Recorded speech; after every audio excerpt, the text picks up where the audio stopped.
Shalom, Shalom. Shalom. puji Tuhan pemirsa di Safe Ministry dimanapun berada. Sungguh sukacita begitu besar kita rasakan untuk bisa berkumpul bersama lagi di channel The Safe Ministry untuk belajar sekolah sahabat. Dan saat ini para panelis sudah siap untuk berdiskusi dan belajar sekolah sahabat bersama-sama. Dan pada minggu ini pelajarannya melanjutkan dari minggu kemarin, yaitu mengenai diadili dan disalibkan. Sebelum kita memulai pelajaran kita, mari kita akan berdoa buka yang dipimpin oleh Pak Fajar. Baik, kita satu. Bapa kami yang di surga, terpujilah namamu, bila mana kami sebentar lagi akan mempelajari firman Tuhan melalui pelajaran sekolah sahabat, di mana Yesus diadili dan disalibkan.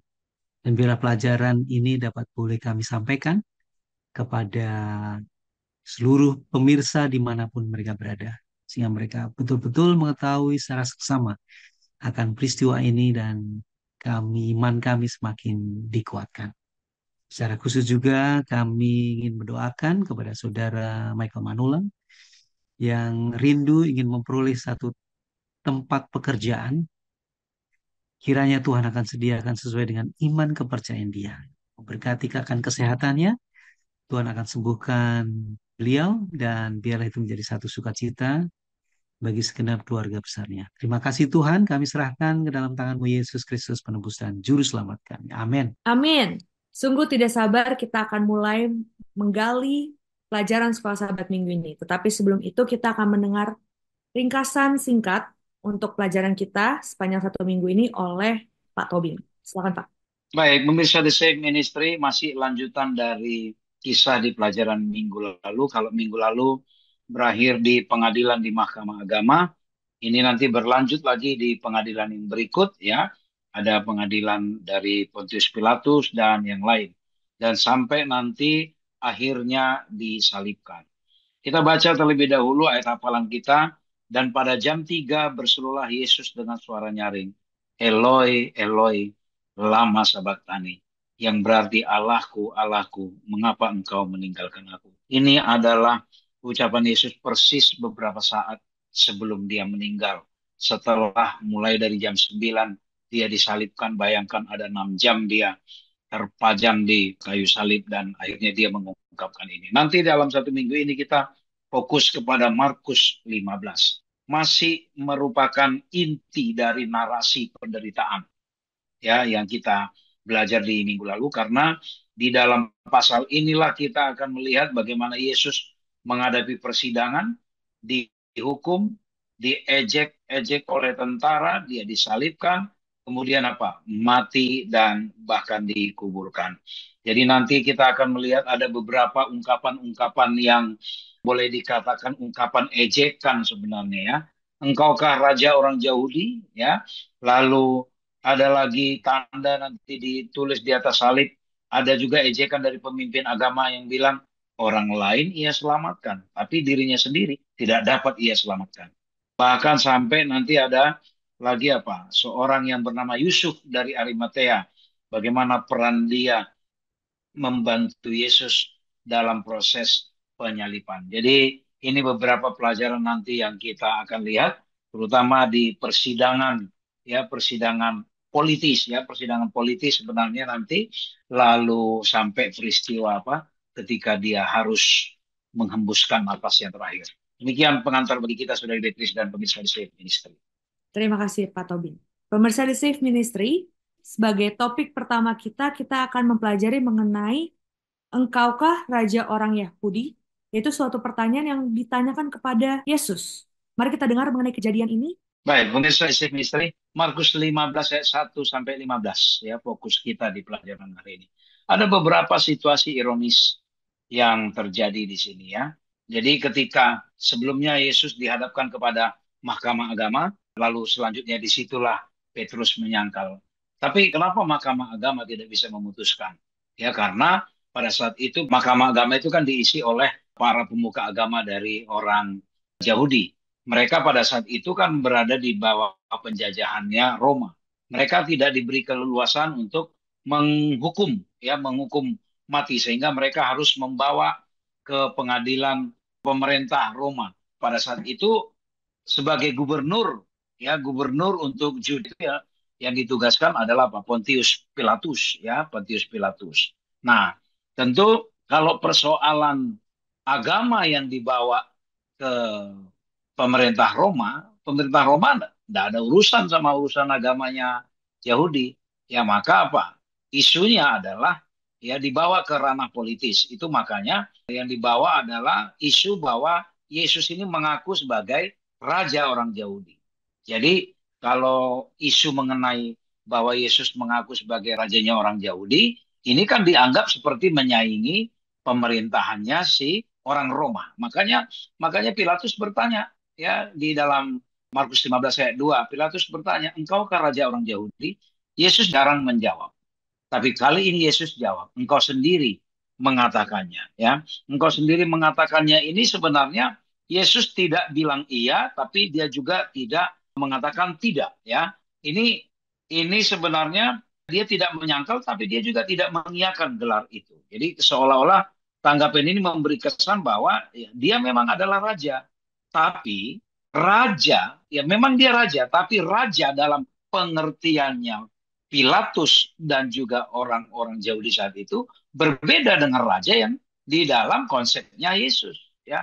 Karena dia memang sebenarnya dia raja, tapi raja dalam bentuk bahwa dia penguasa, Yesus adalah pemilik seluruh alam semesta ini. Kalau raja yang dimaksud oleh Pilatus adalah raja penguasa politis di area tertentu. Nah, ini salah satu ironisnya. Ironis pertama adalah bahwa Yesus Mesias dia sekaligus Raja Yahudi. Tapi Ya. Mesias yang harusnya dihormati dan Raja yang harusnya dipuji. Tapi apa? Ironis pertama, Mesias dan Raja dijatuhi hukuman, dijatuhi sanksi, hujatan, dan penghasutan. Ya, jadi di mana disebut penghujatan? Ketika Yesus mengatakan bahwa dia adalah Raja, itu menghujat menurut pengertian dunia karena yang disebut menghujat itu kan seolah-olah menyepelekan ya atau menganggap penguasa sebenarnya tidak ada padahal tadi konteks raja di dalam pengertiannya Yesus dengan yang dibayangkan oleh kita manusia biasa dan juga pemerintah Roma saat itu berbeda sekali. Lalu ironis yang berikutnya adalah ketika melakukan interogasi, sebenarnya dia tahu Yesus itu tidak melakukan kesalahan apa-apa, ya, tidak melakukan kesalahan apa-apa. Pilatus sadar bahwa Yesus ini dituduh, ya, dituduh, tapi karena dia melihat orang banyak ini begitu bernafsunya untuk apa? Untuk meminta supaya Yesus ini disalibkan, ya kan? Akhirnya apa? Dia kalah dengan permintaan netizen yang begitu banyak ini. Ya, ada kebiasaan di situ. Kalau ada orang yang mau disalibkan, kalau massa meminta ada yang dibebaskan, itu dikasih. Nah, mereka berteriak supaya Barabas yang dibebaskan. Ya, Barabas dibebaskan gantinya supaya Yesuslah yang apa? Yang dibunuh. Akhirnya apa? Kebiasaan itu diikuti juga oleh Pilatus. Ya, Pilatus jawab tuntutan orang banyak dan dia tanya, apakah kamu mengendaki supaya aku bebaskan Raja Yahudi ini? Ya, pertanyaan ini sebenarnya justru agak memancing sebenarnya ya.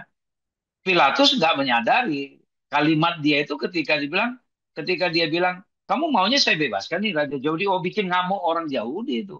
Ya bikin ngamuk orang Yahudi. Mereka maunya Barabas yang dibebaskan kok ya. Nah, dia tahu bahwa imam-imam ini ya menyalahkan Yesus karena apa? Karena mereka iri dengki, ya, iri dengki. Dan dia tahu bahwa orang banyak yang meminta Barabas itu adalah korban hasutan imam-imam besar, ya.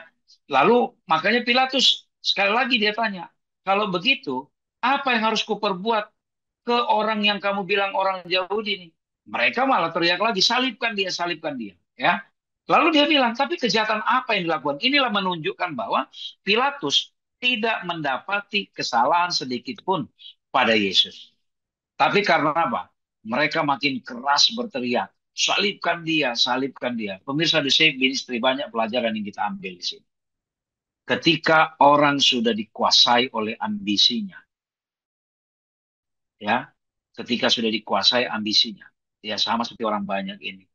Ketika mereka semakin dinyatakan apa yang benar, kan Pilatus sebenarnya menyatakan, loh, saya nggak dapatin kesalahan apa-apa. Tapi ketika orang sudah dikuasai ambisi untuk menjerumuskan, untuk menjatuhkan orang lain, mereka tidak lagi peduli dengan fakta. Malah mereka semakin menggila. Supaya apa? Salibkan dia. Hati-hati, kita juga ya jangan sampai ketika kita dihasut, ya kita dihasut, kita berambisi untuk menjatuhkan orang lain, kita sering apa? Tidak peduli lagi dengan fakta dan data. Yang penting kemarahan kita itu tercapai. Lalu apa lagi? Ironis yang berikut adalah apa? Dan oleh karena Pilatus ingin memuaskan hati orang banyak itu, ia membebaskan Barabas bagi mereka. Ya, pemirsa di Safe Ministry, bayangkan ironisnya adalah Pilatus, gubernur yang kafir ini, ya mungkin kita pakai istilah ekstrim lah. Gubernur yang kafir ini mendapati Yesus tidak salah. Tapi orang Yahudi yang dikatakan umat pilihan, yang dikatakan pelaku hukum Taurat, yang dikatakan hidupnya sehari-hari dekat dengan firman Tuhan. Apa yang terjadi? Malah mereka yang menggila. Inilah ironisnya. Sering sekali, ya, sering sekali ya, ketika kita atau sesama kita, katakanlah sesama kita yang mengaku sama-sama memiliki kebenaran dan kita bertikai, kita berkonflik, lalu kita menyerahkan persoalan kita ke orang luar, ya, ke orang luar yang tidak mengenal kebenaran kita.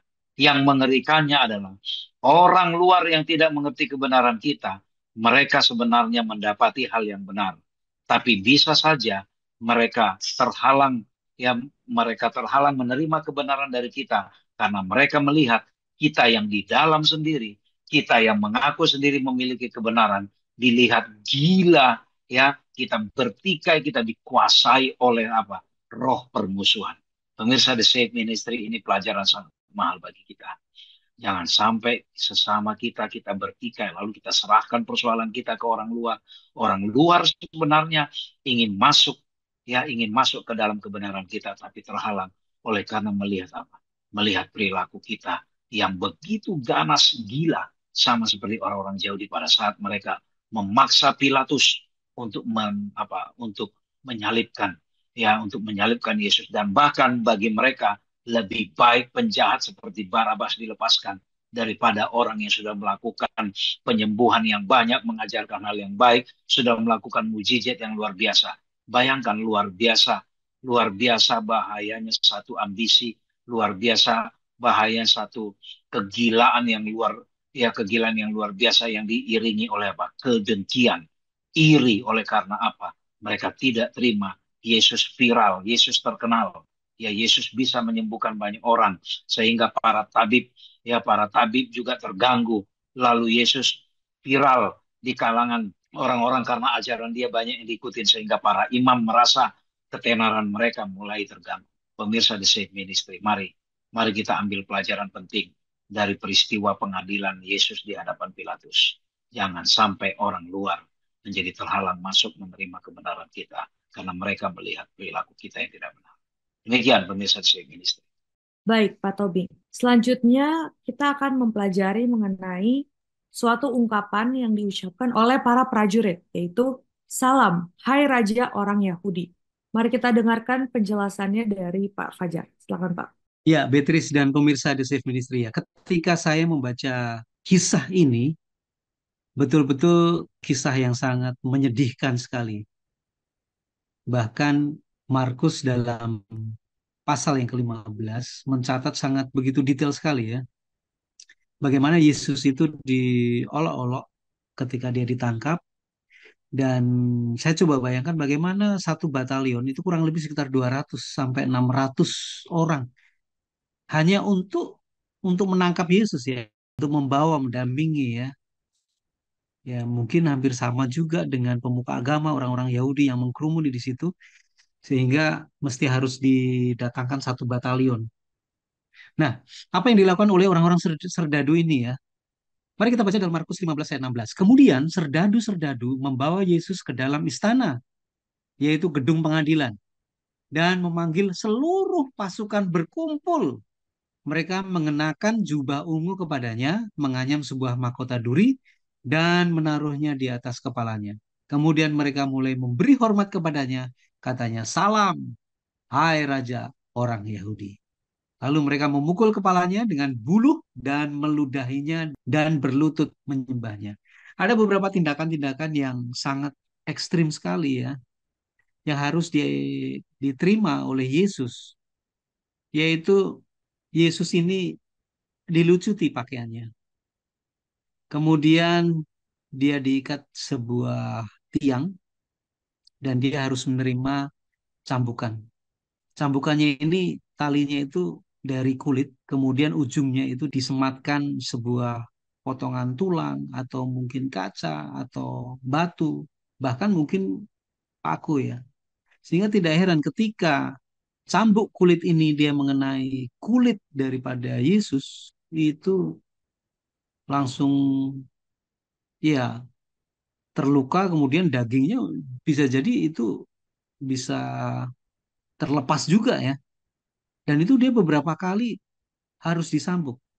Saya bisa bayangkan bagaimana menderitanya Yesus ketika itu ya. Setelah Yesus dicambuk, kemudian para prajurit ini mengenakan dia dengan pakaian jubah ungu ya. Kemudian dia menaruh mahkota duri di kepalanya dan mengolok-olok dia, mengejek dia sebagai raja orang Yahudi. Salam, hai raja orang Yahudi. Bahkan ada yang beberapa orang yang berlutut ya. Seakan-akan dia menghormati Yesus. Padahal sebetulnya itu ejekan, olok-olokan, hanya sebuah parodi saja. Hanya sebuah parodi saja, bikin sesuatu yang lucu-lucu. Meskipun Yesus adalah raja yang sebenarnya ya, tapi mereka tidak menyadari, mereka menganggap bahwa Yesus ini adalah raja bagi orang Yahudi dan patut dan layak untuk diolok-olok dan dihina. Jadi seakan-akan ya mereka menghormati, seakan menghormati yaitu dengan menundukkan kepalanya, menghormati dia. Padahal sebetulnya itu sebuah olok-olokan. Oh ini loh raja daripada orang Yahudi. Nah, kalau kita lihat bahwa Yesus harus mengalami ejekan, kemudian olok-olokan, kemudian cemooh, bahkan dia harus menanggung dipukul ya, dipukul, diludahi, kemudian ya diejek dan lain sebagainya. Saya pikir ini penderitaan yang sangat begitu berat sekali ya. Mungkin kita juga tidak sanggup sebagai manusia untuk mengalami itu. Tapi sekali lagi, pasukan Romawi ini adalah pasukan yang keras ya. Dia diibaratkan seperti besi ya. Jadi betul-betul kejam ya, kejam ya, tidak peduli ya. Orang yang sudah dijatuhi hukuman ya sudah, ya selayaknya harus mati di dalam benak para serdadu ini ya. Nah, kalau kita lihat bahwa Yesus dipermalukan di depan orang, menjatuhkan mentalnya, ya, dan kita lihat bahwa Yesus ini dianggap sebagai raja daripada orang Yahudi, itu menunjukkan otoritas dia, orang Romawi, dia tidak bisa disamakan dengan raja daripada orang Yahudi ini. Dan dia hanya tunjukkan, ini loh, raja orang Yahudi aja kita bisa cemooh, kemudian kita bisa cambuk, kemudian kita bisa ya bisa diolok-olok, diejek-ejek. Jadi tidak ada harganya. Jadi betul-betul orang Romawi ini menghina orang-orang Yahudi bahwa mereka ada di bawah kekuasaan daripada orang Romawi. Inilah raja kalian ya. Ternyata bisa diejek, tidak memiliki satu kuasa apapun. Nah, pelajaran yang bisa kita ambil dari sini, kita bisa melihat bagaimana penderitaan yang harus dilalui oleh Yesus ya. Meskipun mereka tidak tahu bahwa Yesus itu adalah raja yang sesungguhnya, bukan hanya untuk raja orang Yahudi, bukan untuk raja orang Romawi ya, tapi tidak menyadari akan itu. Tetapi kita sebagai umat-umat Tuhan percaya bahwa apa yang harus Yesus jalani dan dia harus menderita dan mati bagi umat manusia, Dan bila mana kita percaya, ada satu pengharapan ya, bahwa kehidupan kekal, dosa kita diampuni, kita percaya pengorbanan Yesus di atas kayu salib itu akan meneguhkan iman kita, pengharapan kita. Bila mana kita percaya, kita akan memperoleh satu kehidupan kekal. Demikian Beatrice dan pemirsa The Safe Ministry. Baik, terima kasih Pak Fajar. Selanjutnya dari peristiwa itu kita akan lanjut kepada kejadian di mana yaitu penyalipan. Kita akan mendengar penjelasannya mengenai kejadian ini oleh Pak Tobing. Silakan. Pemirsa The Safe Ministry, peristiwa berikut masih banyak ironi-ironi yang terjadi di peristiwa ketika Yesus disalibkan. Bayangkan, yang kita tahu dia adalah seorang yang baik. Ada yang tidak melihat, dia sembuhkan, dia jamah, bisa melihat. Ada yang lumpuh, dia buat bisa berjalan. Bahkan orang yang kelaparan, dia beri makan. Dan bahkan dia adalah public speaker, pengkhotbah keliling yang sangat luar biasa yang disenangi oleh semua lapisan. Karena dia menyampaikan khotbah dengan cara yang sangat menyentuh, mudah dimengerti. Banyak orang yang tercerahkan. Orang yang dipuja-puja dan bahkan beberapa hari sebelumnya ketika dia naik keledai, ya orang-orang bahkan ada yang sampai rela menaruh bajunya menjadi lintasan dilewati oleh keledai itu. Dan mereka memuji, inilah Raja orang Yahudi, inilah Raja orang Yahudi. Hosana, Hosana. Tapi sekarang apa yang dihadapi? Dia diperlakukan lebih dari penjahat yang paling jahat. Tadi Saudara Fajar sudah jelaskan. Ya, sebenarnya nggak perlu orang sebanyak itu untuk menangkap Yesus. Ya, tapi harus ya katakan satu batalion sekian ratus orang yang melibatkan tentara Romawi yang sudah terlatih. Tidak ada di dalam riwayatnya bahwa Yesus jago berkelahi, bahwa Yesus tukang mengalahkan preman-preman. Kenapa harus melibatkan tentara begitu banyak ya? Tapi itulah ya yang dia alami. Dan bukan hanya itu, sembari proses ke arah penyalipan itu, ada banyak proses yang sangat memalukan bagi dia. Ya bayangkan pakaian dia dilucuti, ya dijadikan bahan undian, dan bahkan sebelumnya itu salibnya dia pikul sendiri, ya sampai dia tumbang di jalan, sampai dia pingsan beberapa kali, sehingga akhirnya harus melibatkan seorang yang bernama Simon, ya dari Kirena, untuk membantu dia membawa salibnya itu. Di ayat 25, hari jam 9 ketika ia disalibkan. Ya. Dan alasan mengapa ia dihukum disebut pada tulisan yang terpasang di situ. Raja orang Yahudi. Di salib itu dituliskan inilah Raja orang Yahudi. Ini memang boleh dikatakan satu pengakuan, tapi pengakuan yang disampaikan dalam bentuk ejekan. Ya, dalam bentuk ejekan. Lalu bersama dia juga apa? Ada dua orang penyamun.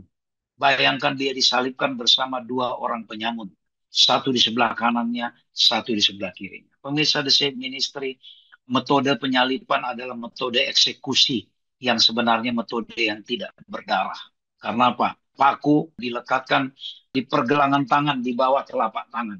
Ya, dikatakan di situ tidak ada pembuluh darah yang besar yang mengalir. Jadi tidak langsung membuat orang mati di situ. Tetapi apa?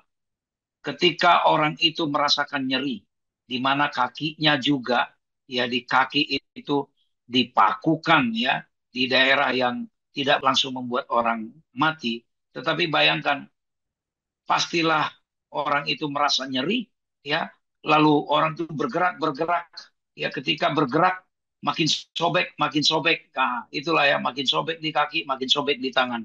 Itulah yang membuat orang disalib lama-lama mati. Karena apa? Darah akhirnya terkuras terus. Tapi peristiwa Yesus ya hingga tiba jam 3. Tadi dikatakan jam 9 ya sampai jam 3 ya. Jadi ada 6 jam dia bergeliat di sana sambil mengalami berbagai macam ejekan.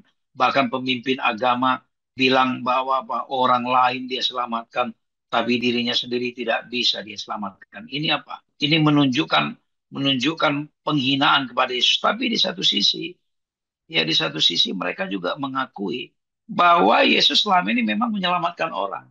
Ya, orang lain diselamatkan kan katanya, orang lain diselamatkan, tapi dirinya sendiri tidak bisa diselamatkan. Inilah salah satu lagi ironi yang terjadi ya. Mereka tahu bahwa Yesus sebenarnya apa? Penyelamat. Tapi apa? Mereka hina, mereka ejek-ejek. Ya, mereka olok-olok itu, mereka hina, mereka bikin tulisan yang seolah-olah mengakui, tetapi sebenarnya apa? Sebenarnya mengejek. Inilah ironi peristiwa ketika Yesus itu disalibkan. Pemirsa The Safe Ministry, ya sekali lagi betapa jahatnya, betapa kejamnya satu persekongkolan kejahatan yang dilakukan oleh orang Jawa. Tapi di satu sisi, betapa luar biasanya kasih Yesus. Betapa luar biasanya bagaimana Yesus harus mengalami cawan itu yang dia sudah doakan sebelumnya, seandainya lah cawan ini berlalu. Tapi dia tidak bisa menolak itu. Karena dia tahu ada misi yang lebih besar. Karena kalau dia tidak lewati itu, maka kita-kita ini semuanya apa? Tidak punya masa depan. Inilah makna penyalipan yang kita bisa dapatkan, yang tentu bisa menginspirasi kita apa? Agar kita selalu memikirkan betapa kasihnya, betapa luar biasanya kebaikan Allah, betapa luar biasanya kebaikan Yesus kepada kita. Demikian pemirsa di sini. Baik, Pak Tobing. Pemirsa di Safe Ministry, kita akan kembali lebih dalam lagi pada peristiwa penyalipan Yesus, di mana ketika Yesus di atas kayu salib, ada kejadian yaitu ditinggalkan oleh Allah. Apa maksud dari ditinggalkan oleh Allah? Mari kita dengar penjelasannya dari Pak Fajar. Silakan, Pak. Ya, Petris dan pemirsa The Save Ministry ya, melanjutkan apa yang disampaikan oleh panelis Saudara Elvin ya. Setelah Yesus disalibkan di Bukit Golgota, kemudian dia merasakan penderitaan yang luar biasa sekali ya. Dia merasa bahwa dia ditinggal oleh Allah Bapa yang ada di surga ya. Mengapa dia harus harus mengalami itu semuanya? Saya bisa bayangkan bagaimana penderitaan yang harus dialami oleh Yesus ya ketika dia disalib, di sampingnya adalah para penjahat dan dipermalukan, kemudian harus mengalami pendarahan banyak ya, dan Yesus seakan-akan melucuti dirinya sendiri. Kalau kita lihat bahwa Yesus punya kuasa ya, punya kuasa yang luar biasa sekali, dia menggunakan kuasanya itu mungkin peristiwa untuk keselamatan tidak akan terjadi ya, karena gagal ya. Tetapi kalau dilihat di sini, pertanyaan adalah apakah Yesus hanya disaksikan oleh oleh ibu daripada Yohanes, kemudian pasukan, kemudian orang-orang pemuka agama maupun orang-orang Yahudi? Tidak, ternyata ini juga disaksikan oleh penghuni surga ya. Jangan salah, ketika Yesus dia menyerahkan nyawanya di atas kayu salib itu, yang menyaksikan bukan hanya orang-orang yang ada di dunia itu ya, tetapi disaksikan oleh seluruh malaikat. Sehingga tidak heran pukul 12 sampai pukul 3 itu terjadi kegelapan yang luar biasa sekali. Kita tidak tahu, tetapi pena inspirasi sempat mencatat bahwa malaikat-malaikat yang menyaksikan itu tidak tahan dengan penderitaan yang harus dialami oleh Yesus. Bahkan dia menutup wajahnya dengan kepak sayapnya itu. Bayangkan ya, berlaksa-laksa. Dan kita pernah juga menyaksikan satu lagu pujian 10,000 Angel Cry. Ya, bagaimana malaikat-malaikat itu sampai ya nggak tahan melihat rajanya dia disalib, kemudian dia harus rela mati untuk manusia, ya hasil ciptaannya dia sendiri. Dan mereka sebetulnya menunggu perintah daripada Yesus. Sekali Tuhan memberikan instruksi, sekali lewat semua pasukan Romawi itu ya. Tetapi Tuhan tidak menggunakan itu. Dia seakan-akan Yesus itu melucuti persenjataannya dia sendiri. Betul-betul dia tidak memiliki kekuatan apapun. Sehingga di dalam kesendirian itu, Yesus menyampaikan ada satu ungkapan, Eli, Eli lama sabatani. Eloi, Eloi lama sabatani. Allah, Allahku, mengapa engkau meninggalkan aku? Ini seakan-akan bahwa Allah marah betul dengan Yesus ya, dengan apa yang dilakukan. Dan memang Allah sangat membenci dosa, dan dosa ini ditanggung oleh Yesus. Dan Yesus merasa bahwa dia harus menanggung dosa seluruh umat manusia, Sehingga dia merasa bahwa Allah Bapa yang ada di surga itu betul-betul marah kepada dia dan meninggalkan dia seorang diri di atas kayu salib. Dan berikutnya adalah ketika kita lihat bagaimana awal pelayanan Yesus, kemudian di akhir pelayanan itu hampir sama. Ketika dia dibaptis oleh Yohanes Pembaptis, ada langit terkoyak, kemudian ada roh yang dalam bentuk burung merpati, kemudian ada kata-kata yang terucap yaitu suara Allah, anakku yang kukasihi kepadanya lah aku berkenan. Kemudian ketika peristiwa penyaliban itu terjadi, seakan-akan bahwa itu adalah puncak dari pelayanan dia. Dia memanggil Eli, seakan-akan dia memanggil Eli, Eli lama sabatani itu ya. Kemudian tabir itu terbelah menjadi dua, dan Yesus mengembuskan nafasnya yang terakhir, dan kepala pasukan berkata, inilah anak Allah yang sesungguhnya. Mari kita coba baca dalam Markus 15 ayat yang ke-37. Ini peristiwa ketika Yesus menyampaikan keluh kesah dia ya. Kata-kata terakhir yang diucapkan. Lalu berserulah Yesus dengan suara nyaring dan menyerahkan nyawanya. Ketika itu tabir bait suci terbelah dua dari atas sampai ke bawah. Waktu kepala pasukan yang berdiri di berhadapan dengan dia melihat matinya demikian, berkatalah ia, sungguh orang ini adalah anak Allah. Jadi ketika dia dibaptis, Yesus dibaptis oleh Yohanes, ada satu kata-kata dari suara Allah menyatakan bahwa inilah anakku yang kekasih kepadanya aku berkenan. Kemudian ketika dia disalibkan, ada satu pernyataan dari kepala pasukan menyatakan, sungguh orang ini adalah anak Allah. Kalau kita lihat peristiwa ini, penderitaan yang harus dialami oleh Yesus ini menggugah kehidupan kita. Yesus saja rela untuk mati untuk kehidupan kita semuanya ya. Pelajaran yang bisa kita ambil, apakah kita akan menyia-nyiakan kasih daripada Tuhan kepada kita semuanya. Tentunya kita mesti harus menyambut akan kasih daripada Yesus. Yesus sudah mati untuk kita dan dia menyediakan satu tempat bagi kita. Asal kita mengasihi dia, kita menjadi ya pengikut dia yang selalu setia sambil menanti akan kedatangan Yesus yang tidak lama lagi ini. Demikian Beatrice dan pemirsa The Safe Ministries. Baik, Pak Fajar. Selanjutnya kita akan masuk ke dalam satu topik yaitu setelah Yesus disalibkan, maka Yesus dibaringkan untuk beristirahat. Pak Fajar, peristiwa apa yang perlu kita ketahui mengenai Yesus dibaringkan?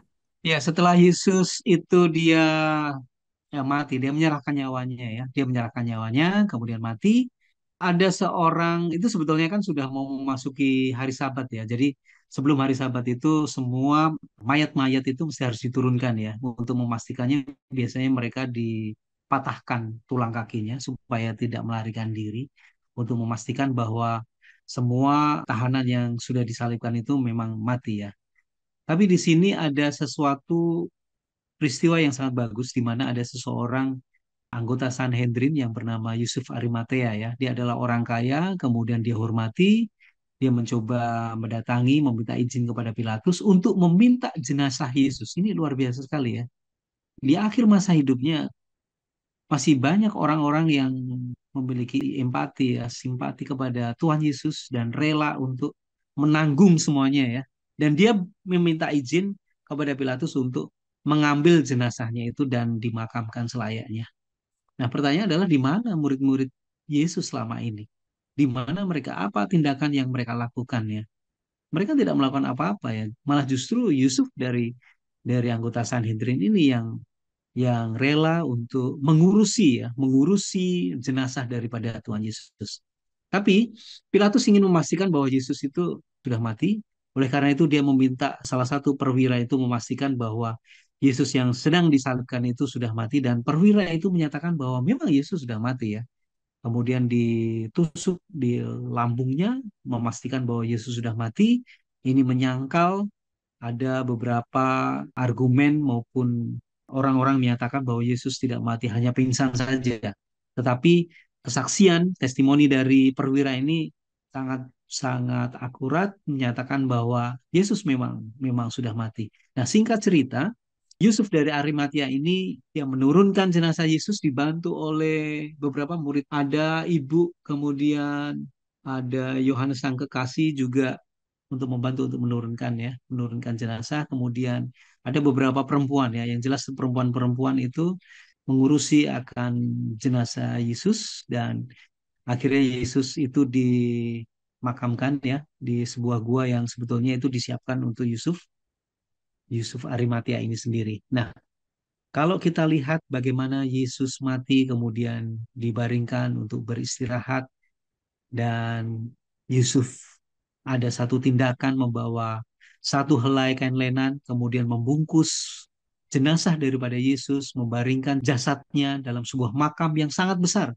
yang mana orang itu bisa masuk ke dalam itu.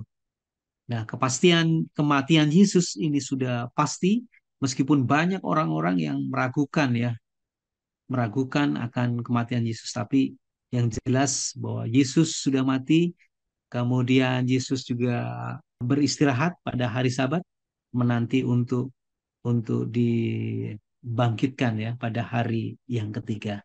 Apa sih pelajaran yang bisa kita ambil dari sini ya? Ketika Tuhan Yesus itu harus mengalami penderitaan yang luar biasa ya, harus diolok-olok, kemudian dibunuh, disiksa, sangat tidak manusiawi ya, sangat tidak manusiawi, betul-betul tidak berharga, tidak berharga tubuh seorang manusia ya.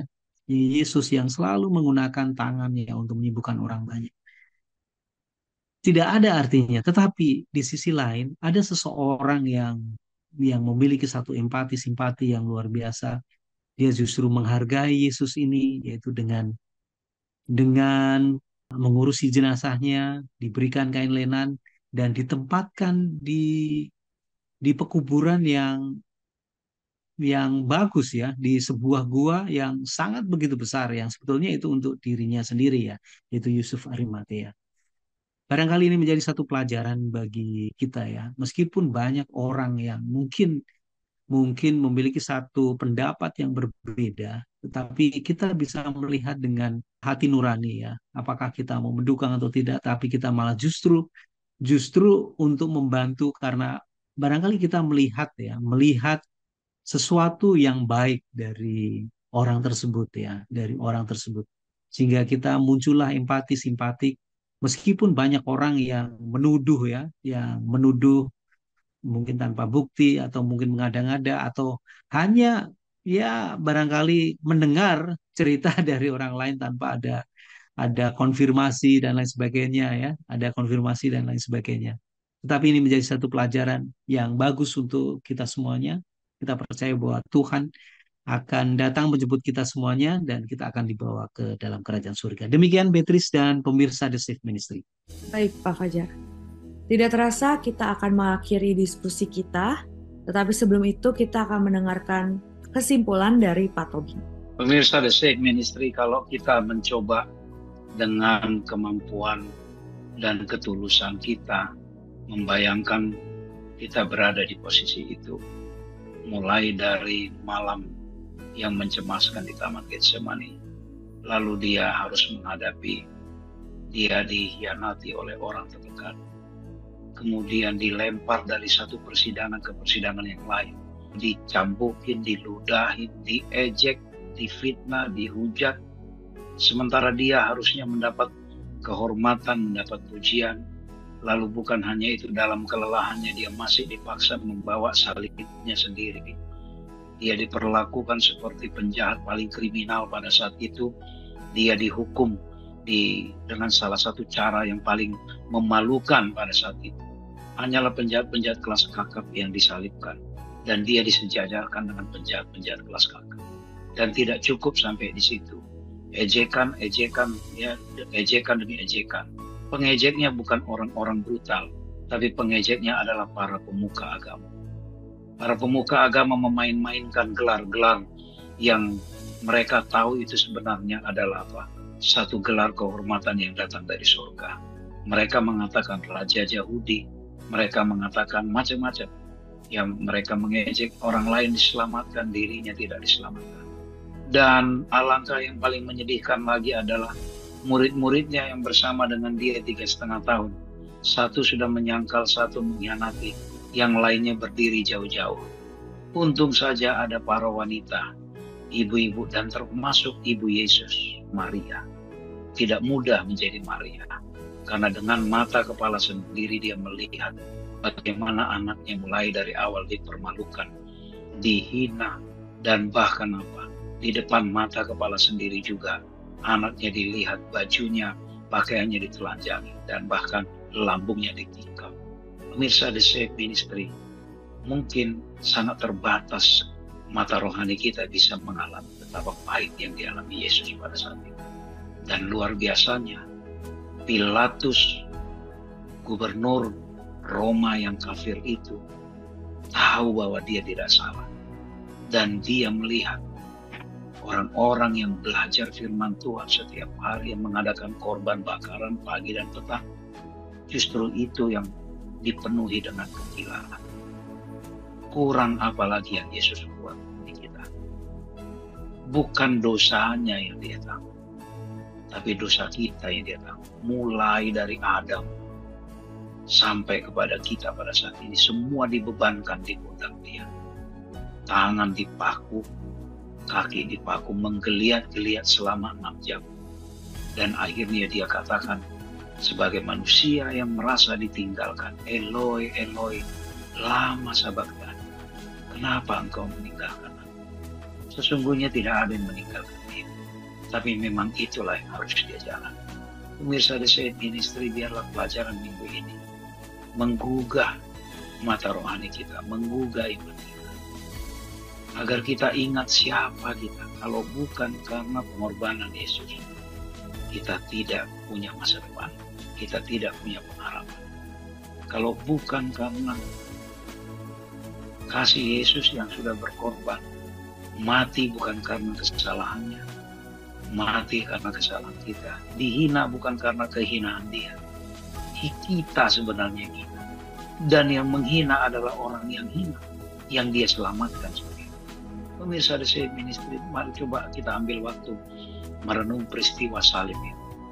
Dan ketika nanti kita akan mengadakan perjamuan suci, mari kita coba bayangkan roti yang melambangkan tubuhnya itu tercabik-cabik, dan anggur yang kita minum melambangkan darahnya keluar mengucur. Sementara kita kadang dalam hidup kita masih egois, masih mementingkan diri, mudah tersinggung, berencana jahat kepada orang lain.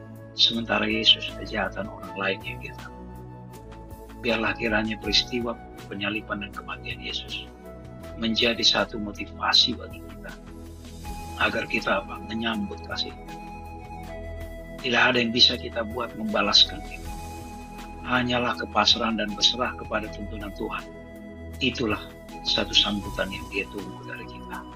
Biarlah kita serahkan hidup kita, agar kita bisa meresapi selalu kehidupan Yesus, kematiannya, agar ketika kita hendak jatuh dalam dosa, kita ingat Yesus sudah begitu luar biasa berkorban bagi kita. Demikian pemirsa Safe Ministry, Tuhan memberkati kita. Baik, terima kasih para panelis dan terima kasih pemirsa The Safe Ministry dimanapun berada. Kita berharap pemirsa The Safe Ministry mendapatkan inspirasi baru akan pengorbanan Tuhan Yesus untuk menyelamatkan kita semua. Kita akan tutup di dalam doa yang akan dipimpin oleh Pak Tobi. Mari kita berdoa. Ya Bapa di surga, sungguh sangat terbatas mata rohani kami bisa membayangkan bagaimana Yesus melewati itu semua. Sungguh berat apa yang dia alami, mulai dari malam ketika dia berdoa di Getsemani, kemudian dia ditangkap, lalu melalui persidangan demi persidangan, menghadapi caci maki, olok-olokan, cambukan, sampai seluruh tubuhnya mengucurkan darah. Bahkan dia harus membawa salibnya sendiri, ditendang, dipukuli, sampai dia kelelahan. Dan selanjutnya dia disalibkan, pakaiannya disobek, dilempar undi, dan bahkan lambung ditusuk. Dan engkau mengalami itu semua bukan karena kesalahan, tapi itu karena kesalahan kami. Ya Bapa di sorga, biarlah kiranya peristiwa penyaliban Yesus itu menjadi pengingat bagi kami, agar kami menyadari hanyalah karena kasih karunia Yesus, hanyalah karena kasih karunia Allah, kami bisa memiliki pengharapan dan masa depan. Agar kami menyadari kami tidak ada alasan untuk menyembuhkan diri. Agar kami menyadari bahwa kalau bukan karena kasih-Nya, kebaikan-Nya, kami tidak ada bedanya dengan binatang-binatang ketika mati tidak ada masa depan. Ya Bapa di surga, biarlah kiranya peristiwa penyaliban ini selalu menginspirasi ke kami. Agar di dalam hidup kami memancarkan kasih Allah, sama seperti Engkau yang sudah menunjukkan kasih-Mu kepada kami. Berkatilah pemirsa The Safe Ministry, dimanapun berada. Yang sakit, Engkau sembuhkan. Yang putus asa, Engkau berikan pengharapan. Ingatkan mereka terhadap pelajaran bagaimana Yesus melalui ini semua, sehingga termotivasi kami semua agar kami bangkit dari keputusasaan kami, Tuhan. Yang merasa frustrasi menghadapi sulitnya kehidupan, kami mengingat bagaimana Yesus menghadapi ini semua. Biarlah Engkau pertemukan kami nanti, Tuhan. Kami ingin bertemu dengan Yesus yang sudah mati buat kami. Kami ingin berada di sisi kanan Yesus, mendengarkan bagaimana Yesus mengalami itu. Bagaimana Yesus bercerita, menuturkan betapa luar biasanya yang dialami ketika Dia harus disalibkan. Kami bersama seluruh pemirsa The Safe Ministry, biarlah Tuhan jadikan pancaran terang untuk membawa pekabaran ini kepada kami. Terima kasih Tuhan, mohon ampun pelanggaran kami dalam nama Yesus. Amin. Amin. Sungguh luar biasa pelajaran yang kita telah pelajari mengenai pengorbanan Yesus di dalam hidup kita. Kami juga mengundang pemirsa The Safe Ministry untuk tidak lupa langganan di channel The Safe Ministry, kemudian juga klik tombol suka dan juga bagikan video ini kepada orang-orang sekitar kita. Sampai bertemu di pelajaran berikutnya. Tuhan Yesus memberkati. Shalom. Shalom. Shalom. Tuhan Yesus Tuhan memberkati.